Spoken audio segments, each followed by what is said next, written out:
হুমায়ুন কবির 2026-এ খেলা জমিয়ে দিয়েছেন। রাজনৈতিক মৃত্যু ঘণ্টা সেদিন বাজিয়ে দিব কলকাতার ব্রিগেড, পারলে তোমরা ঠেকিয়ে নিও।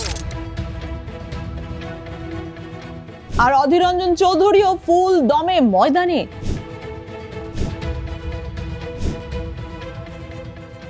আর এই সময়ে তাদের বিরুদ্ধে একই অভিযোগ, তলে তলে কি ঘোট পাকাচ্ছে বিজেপি?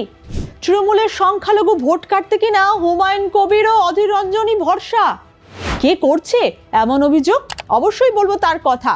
তবে বলা ভালো, এবার ভোটে মুর্শিদাবাদ হট সিট। কংগ্রেসের গড়ে এখন ঘাসফুলের দাপট, আর তাই বিজেপির টার্গেট মালদা মুর্শিদাবাদ। গত শনিবার মালদার মঞ্চ থেকে বাংলায় সরকার বদলের ডাক দিয়েছেন প্রধানমন্ত্রী নরেন্দ্র মোদী। পাল্টানো দরকার, পাল্টানো দরকার।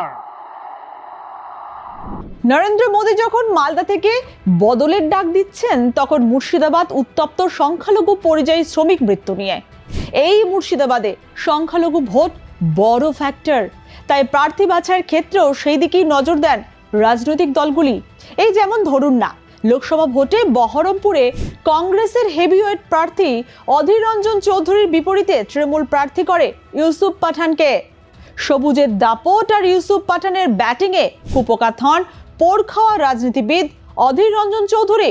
2014 সাল থেকে এই কেন্দ্রে তৃণমূলের উত্থান শুরু হয়। সেই বছর অধীর রঞ্জন চৌধুরীর বিপক্ষে লড়েন গায়ক ইন্দ্রনীল সেন। সেবার দ্বিতীয় স্থানে উঠে আসে তৃণমূল। এরপর থেকেই বহরমপুর কেন্দ্রে লড়াইটা ছিল তৃণমূল বনাম কংগ্রেসের। 2014 অধীর ম্যাজিক টেনেছিল 40% জনতার সমর্থন। 2019-এ নির্বাচনে প্রায় 40% ভোট ছিনিয়ে নেয় তৃণমূল। সে বছর কংগ্রেসের সঙ্গে তৃণমূলের ব্যবধান কমে দাঁড়ায় মাত্র 6%। 2014-তেও গড় বাঁচিয়েছিলেন অধীরবাবু, কিন্তু 2024-এ এই সব হিসাব পাল্টে যায়। বহরমপুরে আর দ্বিমুখী নয়, এখন ত্রিমুখী লড়াই। মাথা চাড়া দেয় বিজেপি, একেবারে দ্বিতীয় স্থানে উঠে আসে বিজেপি। তাহলে ভাবুন, বিজেপির দ্বিতীয় স্থানে এই উঠে আসা কিসের ওপর ভর করে? তাই তৃণমূলের সর্বভারতীয় সাধারণ সম্পাদকের দাবি, বিজেপির বি টিম হয়ে কাজ করেছিলেন নাকি অধীর রঞ্জন চৌধুরী। ভাবুন কি মারাত্মক অভিযোগ তুলেছেন অভিষেক বন্দ্যোপাধ্যায়। তৃতীয়বার যে মমতা বন্দ্যোপাধ্যায় সরকার প্রতিষ্ঠা হয়েছিল, তার মধ্যে মুর্শিদাবাদের মানুষের যে ভূমিকা ছিল সেটা কার্যত অনস্বীকার্য। 22টার মধ্যে 20টা আসনে আপনারা আমাদের প্রার্থীকে জিতিয়েছিলেন। আমি অনুরোধ করেছিলাম যে বিজেপির যে ডামি ক্যান্ডিডেট আছে অধীর চৌধুরীকে এখান থেকে হারাতে হবে। আপনারা হারিয়ে অধীর বাবুকে প্রাক্তন করেছেন, তৃণমূলের জোড়া ফুল ফুটিয়েছেন।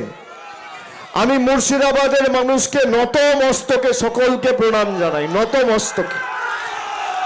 আপনাদের সবাইকে স্যালুট, কুর্নিশ। যদিও সম্প্রতি অধীর রঞ্জন চৌধুরীর সঙ্গে মোদীর সাক্ষাৎ নিয়ে বিজেপির সঙ্গে সখ্যতা বাড়ানোর অভিযোগ উঠেছিল অধীর রঞ্জনের বিরুদ্ধে। আর মুর্শিদাবাদে এসে কিনা অধীর রঞ্জনকে বিজেপির ডামি বলে অভিযোগ করলেন। শুধু কি অধীর, অভিষেকের কটাক্ষের আঙুল হুমায়ুন কবিরের দিকেও। এমনিতেই তৃণমূল থেকে সাসপেন্ড হওয়ার পরে মুর্শিদাবাদে তৃণমূলকে শূন্য করার চ্যালেঞ্জ ছুড়েছেন তিনি। আজকে চ্যালেঞ্জ আমার, কোন শক্তি থাকলে মুর্শিদাবাদে আপনি খাতা খুলে দেখাবেন। মুর্শিদাবাদে 22টা সিটে আপনি খাতা খুলবেন। হ্যাঁ কুণাল ঘোষ, হ্যাঁ মমতা ব্যানার্জি, তোমাদেরকে আগামী জানুয়ারি মাসে আমি ব্রিগেড ময়দানে সভা করে দেখাবো। তোমাদের রাজনৈতিক মৃত্যু ঘণ্টা সেদিন বাজিয়ে দিব কলকাতার ব্রিগেড, পারলে তোমরা ঠেকিয়ে নিও, পারলে হুমায়ুন কবিরকে রুখে দিবা। আমি তারিখ ঘোষণা করছি না, 31শে জানুয়ারির আগেই হবে। শনিবার বহরমপুরের মাটিতে দাঁড়িয়ে সেই হুমায়ুন কবিরকে বিজেপির হয়ে কাজ করার ও গদ্দার বলে কটাক্ষ করেছেন অভিষেক বন্দ্যোপাধ্যায়। হুমায়ুন কবির যখন মুর্শিদাবাদে তৃণমূলকে শূন্য করার ডাক দিয়েছেন, বাবরি মসজিদ তৈরি করে সংখ্যালঘু ভোট ঝুলিতে পড়ার কথা বলছেন, তখন অভিষেক বন্দ্যোপাধ্যায় হুমায়ুনকে বিজেপির হয়ে কাজ করার কথা বলে খেলা ঘোরাতে চাইছেন। একটা গদ্দারকে, একটা মির্জাফরকে, একটা বিজেপির ডামি ক্যান্ডিডেটকে তো আপনারা বিদায় দিয়েছেন, আর একটা নতুন গজিয়েছে। সেটাকে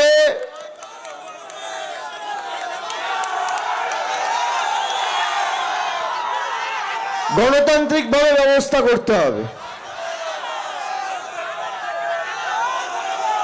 ধর্মে ধর্মে বিভাজন তৈরি করে মানুষকে মানুষের বিরুদ্ধে যারা লেলিয়ে দেয়, তাদের বিরুদ্ধে মুর্শিদাবাদকে এক হতে হবে।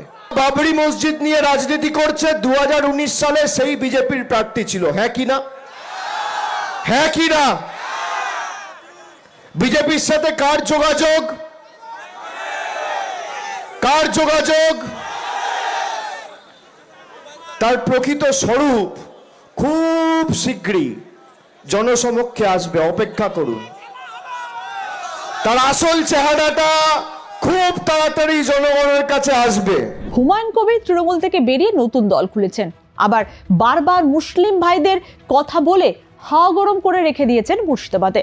রাজনৈতিক বিশ্লেষকদের মতে মুর্শিদাবাদে হুমায়ুন কবির ফ্যাক্টর হতেই পারে, কমতে পারে শাসক শিবিরের সংখ্যালঘু ভোট। মুর্শিদাবাদে 2011 জনসংখ্যা অনুপাতে মুসলিম জনসংখ্যা প্রায় 2%, প্রায় 66.27%, যা এ রাজ্যের মধ্যে সর্বোচ্চ। তাই এই জেলায় সংখ্যালঘু ভোট বড় ফ্যাক্টর। ভোটের ফলে নির্ণায়ক ভূমিকা নেয় সংখ্যালঘু মানুষের মতামত। তাই সংখ্যালঘু ভোট পকেটে পুরতে পারলেই খেলা শেষ। তাই অধীর রঞ্জন থেকে হুমায়ুন কবির, রাজ্যের শাসক দল থেকে বিজেপি, সবাই সংখ্যালঘু মন পেতে উদ্গ্রীব। তবে বিজেপির হিন্দুত্ববাদী ইমেজে সংখ্যালঘুদের মন টানা একটু শক্ত। আর তাই বিজেপির বিরুদ্ধে অভিযোগ উঠেছে, শাসক দলের সংখ্যালঘু ভোট কাটতে মিম হুমায়ুন কবিররাই নাকি তাদের ভরসা।